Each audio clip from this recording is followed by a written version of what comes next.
Good morning. আশা করছি সবাই খুব ভালো আছেন, সুস্থ আছেন। আজকে ওদেরকে সকাল সকাল স্কুলে পাঠিয়ে দিয়েছিলাম, তখন যে টিফিনটা বানিয়ে দিয়েছিলাম তখন তো শ্যুট করতে পারিনি অত তাড়াহুড়োর মধ্যে। তারপর ওরা স্কুলে চলে যাওয়ার পর আমাদের জন্যেও ওই সেম টিফিনটাই বানিয়েছিলাম। তো এরকম বান নিয়ে এসেছিল কালকের শিবাশিস, আর এই বানগুলো ভীষণ সফট ছিল, একদম টাটকা ছিল।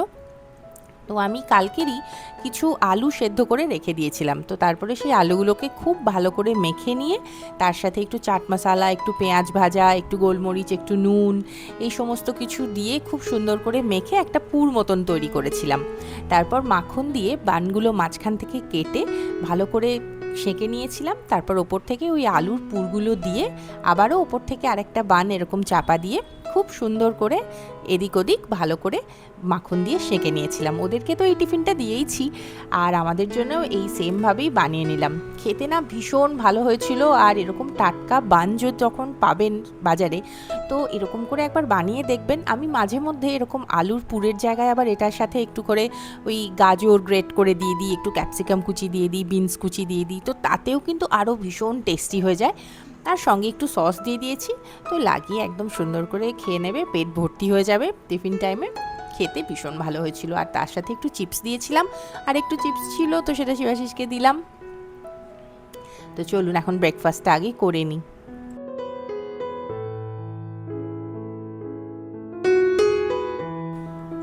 যারা আমার চ্যানেলে আছেন, যারা কমেন্ট করেন, লাইক করেন, ভিডিও দেখেন, তাদেরকে তো অসংখ্য ধন্যবাদ। আর আজকের যারা নতুন দেখছেন আমার ভিডিও, যদি ভিডিওগুলো ভালো লেগে থাকে তাহলে সাবস্ক্রাইব করে নেবেন, আর কমেন্ট করতে ভুলবেন না, আর ভালো লাগলে লাইকও যেন করবেন। আজকের ব্রেকফাস্ট করার পর আমি একটু বাচ্চাদের ঘরে চলে এসেছি। ওদের ঘরটা আজকের একটু পরিষ্কার করব। আমি মাঝে মধ্যেই এরকম টুকটাক জিনিসপত্র নামিয়ে পরিষ্কার করতে থাকি। মানে খুব বেশি ময়লা জমতে দিই না, খুব বেশি ধুলো যদি জমে যায় তখন নিজেরও পরিষ্কার করতে কিন্তু একটু কষ্টই হয়। আর ধরুন সামনে তো পুজো আসছে, পুজোর সময় তো একটা ডিপ ক্লিনিং হবেই প্রত্যেকটা ঘরের। তো তার আগে থেকেই আমি একটু একটু করে টুকটাক করে সমস্ত জিনিস একটু একটু পরিষ্কার করতেই থাকি রেগুলার বেসিসে। আর সমস্ত একসাথে করি না, মানে কোনো সময় ধরুন বুকশেলফ করি, কোনো দিন হয়তো একটু দরজা জানলাগুলো মুছে নিলাম। আর একটা জিনিস আমি খেয়াল করে দেখেছি যে মানে বাড়ির সমস্ত জিনিস আমরা পরিষ্কার করি, বিশেষ করে আমি আর কি, মানে দরজা জানলাগুলো মুছতে কিন্তু এক এক সময় ভুলে যাই, তো তখন সেগুলোর মধ্যে কিন্তু বেশ ধুলো জমে। আর আমার এই দরজাটার পিছনে এই যে ওয়াল হুকগুলো লাগানো আছে, এখানে ওদের যত স্কুলের যে সমস্ত ব্যাগ বা ধরুন ক্যারাটের ব্যাগগুলো, এগুলো সমস্ত ঝোলানো থাকে। তো এগুলো আমাকে টাইম টু টাইম মানে এগুলোকে নামিয়ে সুন্দর করে ঝেড়ে আবার রাখতে হয়, কারণ ভীষণ ঝুল হয়, ধুলো হয়। আর ওরা সব সময় যেহেতু এই ঘরটাতেই থাকে, এখানে ইউজ করে জিনিসপত্রগুলো। আর এই আলমারিটার ওপরে আমি আমার ছোট ছেলের যত রকমের বড় বড় সফট টয়েস আছে সেইগুলো সাজিয়ে রাখি। আমি তো ভিডিওতে আগেই শেয়ার করেছি যে ও ভীষণ সফট টয়েস নিয়ে খেলতে ভালোবাসে। আর আবির মানে সফট টয়েস নিয়ে অতটা কখনো ছোটোবেলায় খেলেনি, কিন্তু আর্য খুব পছন্দ করে সফট টয়েসটা নিয়ে খেলতে। তো এই আলমারিটার উপরে আমি সাজিয়ে রাখি, যখন ইচ্ছে হয় নামায় খেলে, আবার আমি কিছুক্ষণ পর তুলে রাখি। আর এই যে ঝুলঝাড়াটা আমি এখন দেখাচ্ছি, এইটা হচ্ছে মাইক্রোফাইবারের। এমনি এখন তো ভীষণই এগুলো পাওয়া যাচ্ছে, অনলাইনে পাওয়া যায়, অফলাইনেও পাওয়া যায়। তো এগুলো বেন্ডেবল, মানে বেন্ডও করা যায় খুব সুন্দর, ফ্যান ট্যান পরিষ্কার করতেও খুব কাজে লাগে। আবার এক্সটেন্ডেবলও, মানে যখন ইচ্ছা হচ্ছে আমি বাড়িয়ে নিয়ে ওপরটা পরিষ্কার করে নিচ্ছি, আবার যখন কাজ হয়ে যায় আমি এটাকে ছোট করে নিয়ে কোথাও একটা টাঙিয়ে রেখে দিই। তো এটা ভীষণ কাজের জিনিস। আর এখন এই আলমারিটা পরিষ্কার করে নিয়ে মাথার ওপরে আমি একটা ওই আমার যে পুরনো বেডশিট আছে সেই বেডশিটটাকে কেটে সেইটা এর ওপরে পেতে দিচ্ছি। তাতে কি হয়, ওপরের ওই সারফেসটা মানে খুব বেশি ধুলো হবে না, এটাকে নামিয়ে কাচতে দিলেই হয়ে যাবে। ব্যাস এবারে এইগুলোকে সুন্দর করে গুছিয়ে তুলে রাখি। আর এই কালো কুকুরটা আবার এবারে আমার মা আর্যকে দিয়েছে, ও প্রচণ্ড পছন্দ করে খেলতে সফট টয়েস নিয়ে। তো এই আর কি। আর এই আলমারিটার এই পাশটাতে আমি আমার কাছে যত রকমের ম্যাগনেটিক সুভেনিয়ারগুলো আছে সেইগুলো আমি এখানে লাগিয়ে রাখি। এই টুকটাক কোথাও বেড়াতে গেলে সেখান থেকে নিয়ে আসা হয়। তো সেইগুলো এখানে স্মৃতিচিহ্ন হিসেবে তো লাগানোই থাকে, যখনই দেখি যেই ঘুরতে যাওয়ার কথাগুলো মনে পড়ে ভালো লাগে ভীষণ। আর আমি এটাকে সাইডে লাগিয়ে রেখেছি, আসলে প্রথমে আমি আলমারিতে লাগিয়ে রাখতাম, তো তারপরে দেখলাম যে ওরা এমনভাবে ব্যাট বল খেলে, তো তার জন্য বেশ কিছু আমার পড়ে ভেঙেও গেছে। তো সেই জন্য এই সাইডটাতে লাগিয়েছি যাতে বলটা এসে কোনোভাবে এর মধ্যে না লাগে।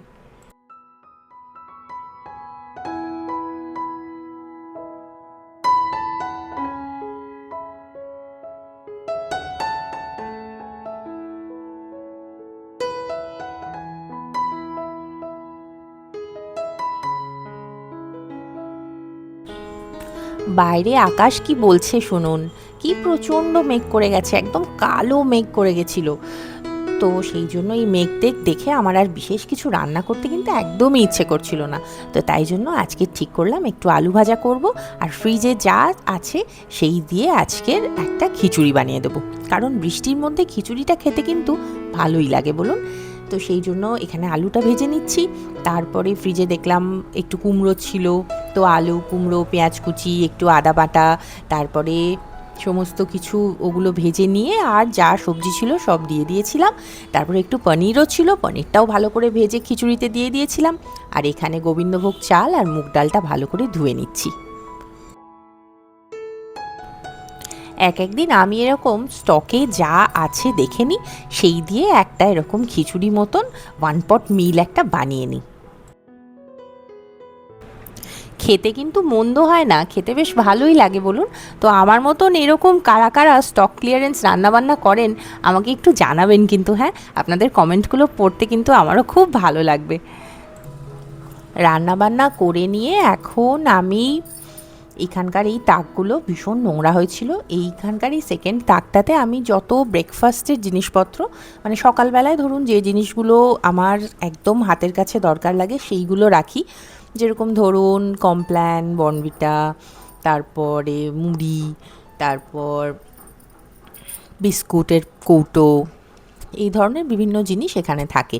আর তার নিচের তাকে এই ধরনের এই যে যেগুলো ওই যে স্ট্যাকেবল যে প্লাস্টিক কন্টেনারগুলো সাধারণত এমনি বাজারে পাওয়া যায়, এগুলো আমি দোকান থেকেই কিনেছি।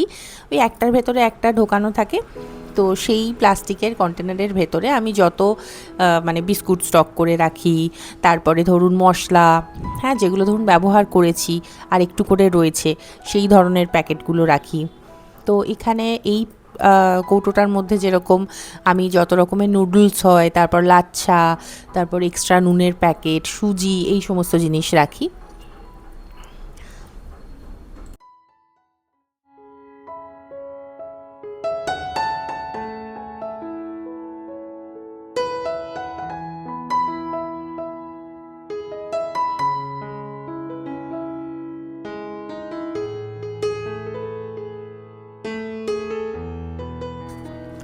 মাসের শেষের দিকে যখন আমি এই জিনিসপত্রগুলো গোছাই, তখন আমি একবারে লিস্ট করে নিই যে কোন কোন জিনিসটা রয়েছে আর কোন কোন জিনিসটা শেষ হয়ে গেছে, বা পরের মাসে ধরুন কোন কোন জিনিসটা আরও লাগবে বা লাগবে না, সেই সমস্ত লিস্ট আমি এখনই একবারে করে নিই। তাতে পরের মাসে জিনিসটা মানে গ্রসারি আইটেম বা স্টেশনারি যা কিছু আমার আনতে দিতে খুব সুবিধা হয়।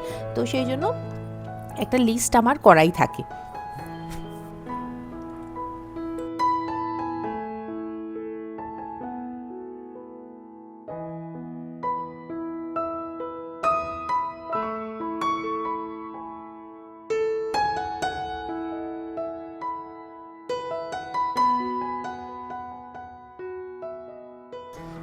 আর লিস্ট মানে কিন্তু আমি একবার এরকম খাতা পেন নিয়ে লিখে লিখেই রাখি, না হলে আমি মানে দেখে রাখবো যে এগুলো নেই বা এগুলো লাগবে, তারপর আমি আবার ভুলে যাব। তো সেই জন্য আমি একবারে লিখেই রেডি করে রাখি, তাতে পরে কি হয় আমার আনতে দিতে ভীষণ সুবিধা হয়।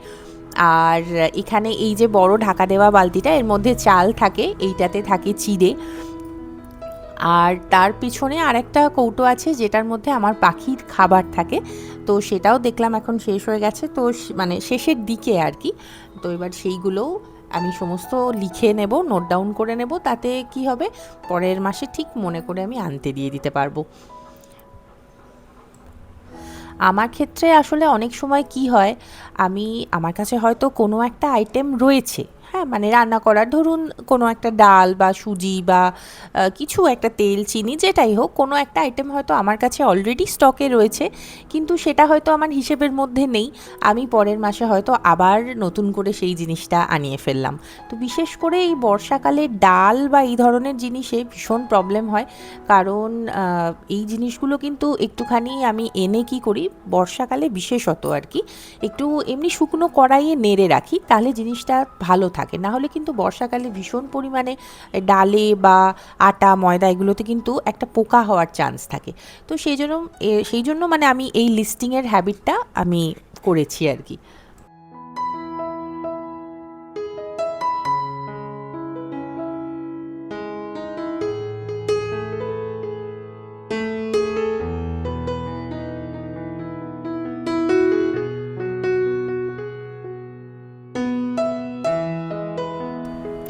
মেঘলা আকাশ দিয়ে দিন শুরু করেছিলাম, কিন্তু এখন শেষ করব কিন্তু এরকম ঝলমলে আকাশ দিয়ে। দেখুন কি সুন্দর পেঁজা তুলোর মতন মেঘগুলো ভেসে বেড়াচ্ছে আকাশে। অনেকটা সেই দুর্গাপুজো একটা ফিলিংস আসছে, তাই না বলুন? শরৎ অলমোস্ট মানে চলেই এসেছে, দরজার বাইরে দাঁড়িয়ে রয়েছে আর কি, এরকম একটা মনে হচ্ছে না? আর দুর্গাপুজো প্রত্যেক বছরই আসে, কিন্তু প্রত্যেক বছরই কি প্রচণ্ড আনন্দ হয় যে মা আসছে, এই ব্যাপারটাই একটা ভীষণ আনন্দের।